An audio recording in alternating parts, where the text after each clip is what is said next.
di berita dan medsos. Banyak berita-berita tentang kondisi korban dari bullying, entah itu sang korban bunuh diri atau meninggal akibat bullying. Dan juga ada beberapa hingga dia dikeluarkan dari sekolah, juga membunuh para pelaku bullying karena dendam.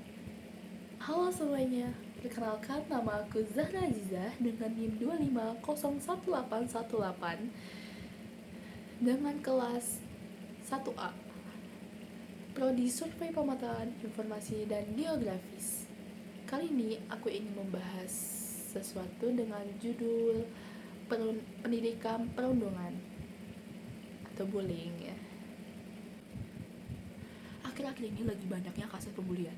Itu ada di sekitar kalangan sekolah, perkuliahan, dan lain sebagainya. Sebelum itu, apa sih bullying itu? Atau perundungan? Perundungan merupakan tindakan kekerasan fisik, verbal, sosial, maupun digital yang dilakukan secara berulang serta melibatkan ketidakseimbangan kekuatan antara pelaku dan korban. Dalam konteks pendidikan, perundungan juga bisa dalam konteks pendidikan, fisik, terus dan lain sebagainya ya, bisa juga. Dan juga ekonomi, itu juga bisa jadi bahan perundungan. Tapi perundungan itu salah banget, dan itu juga bisa berdampak bagi korbannya. Kenapa aku bisa bilang kayak gitu?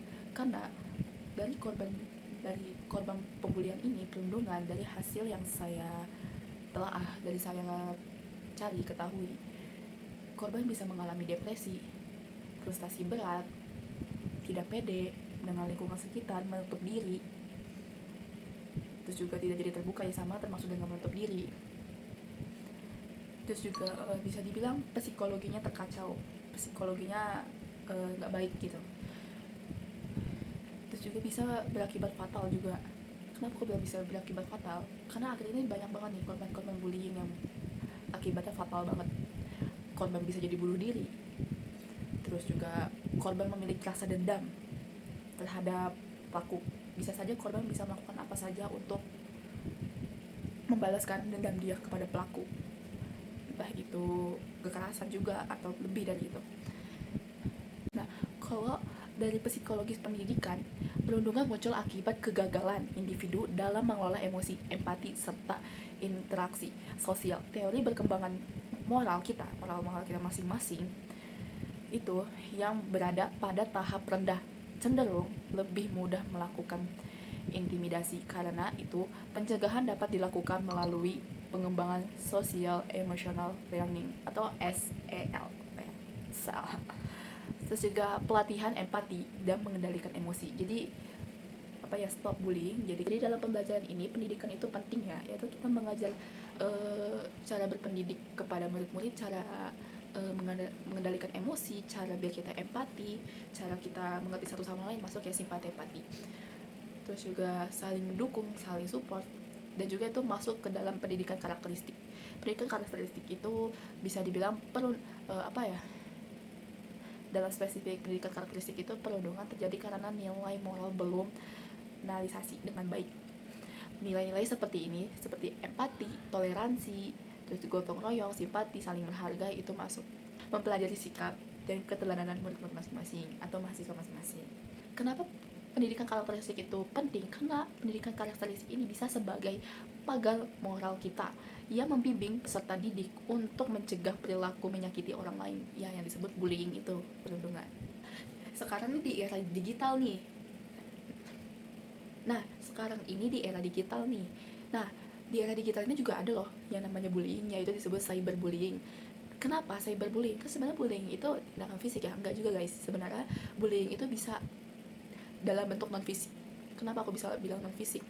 Karena cyberbullying itu bisa berupa kita ngomong, ngatain, atau kita mengejek, mengolok-olok, atau segala macam. Itu bisa masuk bullying, perundungan, bukan secara fisik saja. Terus juga cyberbullying itu, kenapa ada cyberbullying? Karena sekarang banyaknya medsos, media sosial, terus juga aplikasi lainnya seperti Instagram, YouTube, Facebook, terus Telegram, segala macam.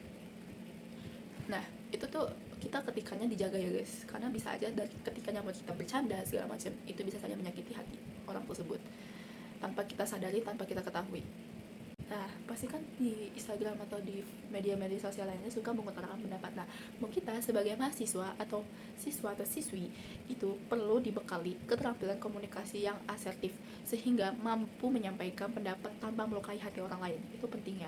Jadi kayak kita sebagai mahasiswa perlu kita belajar untuk cara memberikan pendapat, memberikan saran atau menyampaikan sesuatu yang menurut kita kurang enak, atau pasti kan kita ada yang namanya berbeda-beda pendapat ya, tapi kita belajar di sini yaitu berkomunikasi yang baik, karena komunikasi itu penting ya.